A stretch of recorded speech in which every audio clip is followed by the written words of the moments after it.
Welcome to Leadership Unleashed, the show that will explore the multifaceted world of leadership through insightful interviews, thought-provoking discussions, and practical advice from leaders throughout Westchester County and beyond.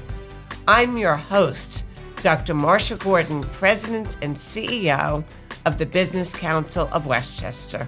Today, we're excited to bring you a special episode of Leadership Unleashed, featuring Jill Singer, owner of Jill Singer Graphics, and a 2025 Hall of Fame winner of the Chairman's Recognition Award. Jill, congratulations, and thank you for being with us today. We are so proud to have Westchester Medical Center as the premier sponsor of the Leadership Unleashed podcast. Thank you so much. A lot goes into planning a birthday. For my daughter Cameron, it started with a stem cell transplant to cure her sickle cell disease. Yes, cure.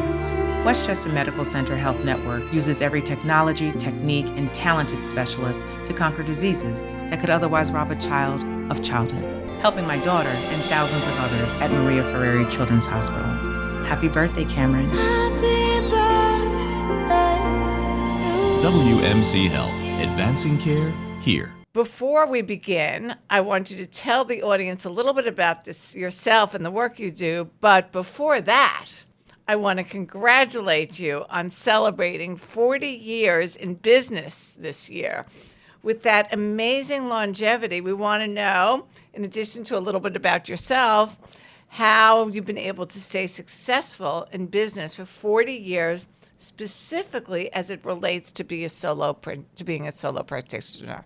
Thank you, Marsha. I'm so happy to be here talking to you, and it's a huge honor to be receiving the Chairman's Award this year. It's been so much fun already, and I'm thrilled. And I think well earned. Thank you. And I think, as you know, and everybody knows, the Business Council has been so important to me. And actually, speaking of being a solopreneur, the Business Council has brought, has taken away the isolation that often comes with being a solopreneur. With your leadership. Thank you. With your leadership, because you chair our Solopreneurs Council. Yes. And all the networking, and of course, being on the board and an ambassador, it's been tremendous. Mm-hmm.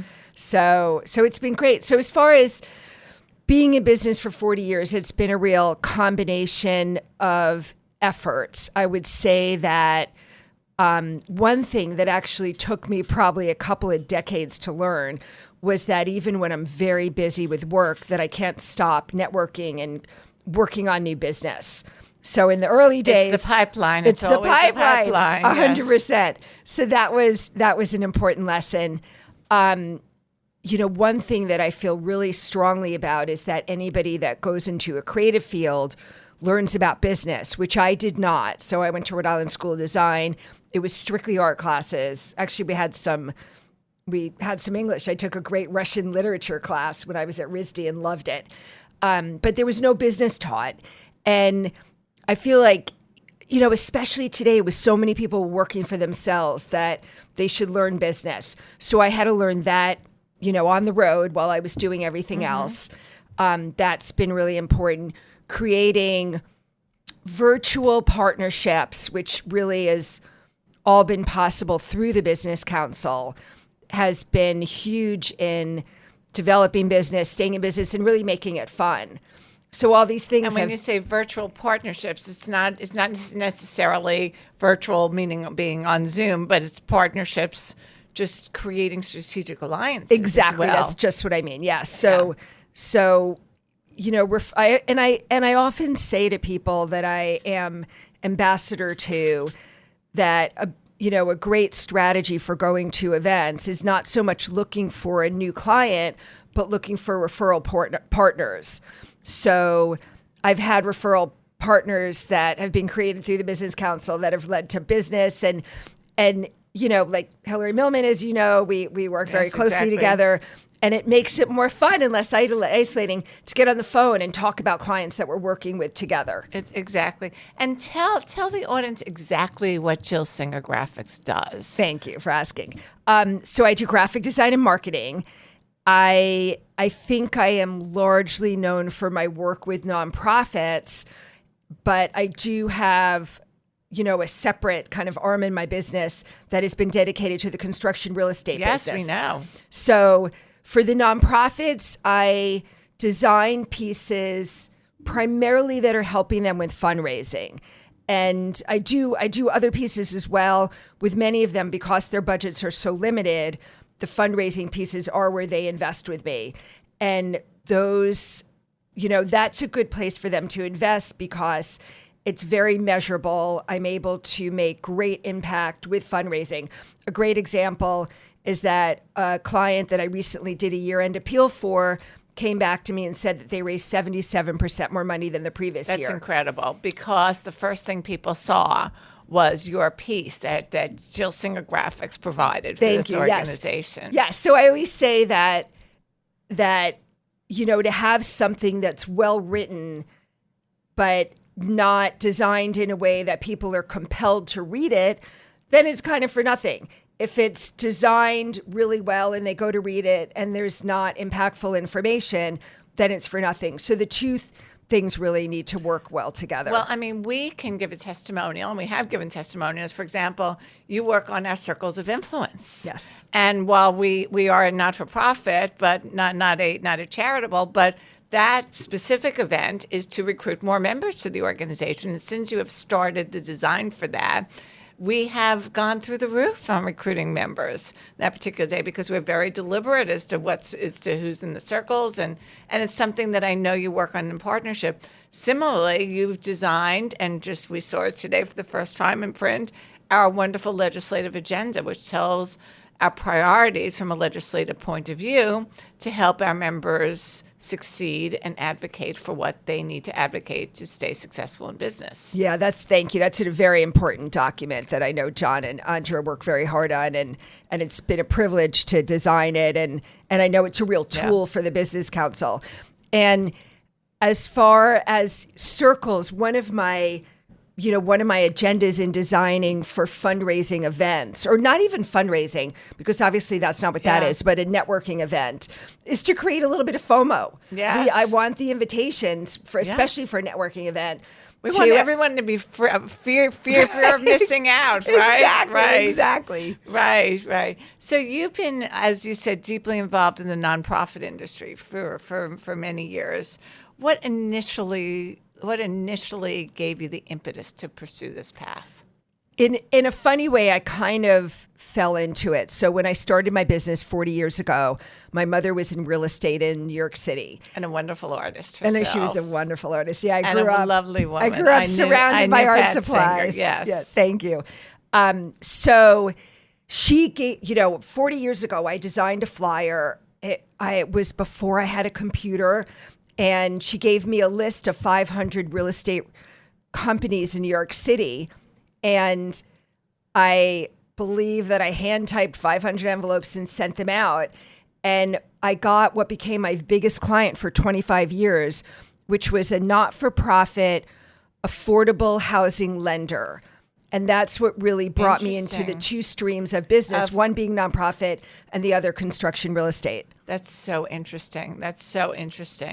And you are very well known in this community and in the Mid-Hudson and beyond as being the organization to go to, for nonprofit graphic design. Thanks. Among other things. I have to say, I do love my construction and real estate clients. It's I feel very, I've been really lucky because all the people that I've worked with in that industry have been so nice and just really a pleasure to be with. And, so it's nice to have the balance of both. Yeah. Yes. Well, balance is very important because, as we've learned, I used to live in Poughkeepsie, and to be in a one company town or to only have one sector of clients is just not good business, right? Yes. It's not good business. So you are a good businesswoman in that you have these two streams, and that's very, very important. And I love business. I love designing. I love networking. I love selling. I love business. Working as a solopreneur. It's been a blessing to really appreciate it all. And it shines through in your personality and in how you communicate. And networking, connecting with people are a passion of yours. Let's talk about that. Yeah, it's true. It is a passion. I get more of a thrill of making I think there's a Yiddish word, Shidduch. a shidduch of people for business than I do even than getting a new client, because if I can help somebody, it's a thrill. And of course, that's such a mission of the Business Council, that to be a representative of that is an honor. And I particularly love all of our networking events and the circles events where I can kind of run around the room and bring people to each other, and they're excited to meet and provide opportunity. It's fun. It gives me like a not kind of self-involved purpose that I get to focus outside of myself. And it's a gift, and these gifts of giving, of course, always come back. Yes, and you give so much, Jill, to so many people. What are your thoughts on building and sustaining the workforce of the future? What does that workforce look like in your industry? So, it seems that that marketing is becoming, more and more of a prominent, dominant industry, and that there's just unlimited opportunities there, whether it's somebody that's more of a creative like myself, or somebody that's more digital and, working behind the scenes on marketing, social media, for example, that there's so many opportunities for so many people. And I would say that it's really important for people to have good training, rather than just getting a business name and saying they know what they're doing. Exactly. I feel strongly about that. As I said before, I think it's really important that they learn about business. And then, of course, the basics that are becoming more and more challenging: housing, food, transportation, all those things. But I think that the industry of marketing is just getting bigger and better and more exciting than ever. Well, that is very good to hear, because people are saying, artificial intelligence is going to replace, and so on and so forth. And I think, if anything, it may enhance. I agree, but not replace, because you have to have that human connection to really understand. Yes. Right? And it's something you do so well. Do you have any sage advice for the future workforce? I guess I would just say again to go for training.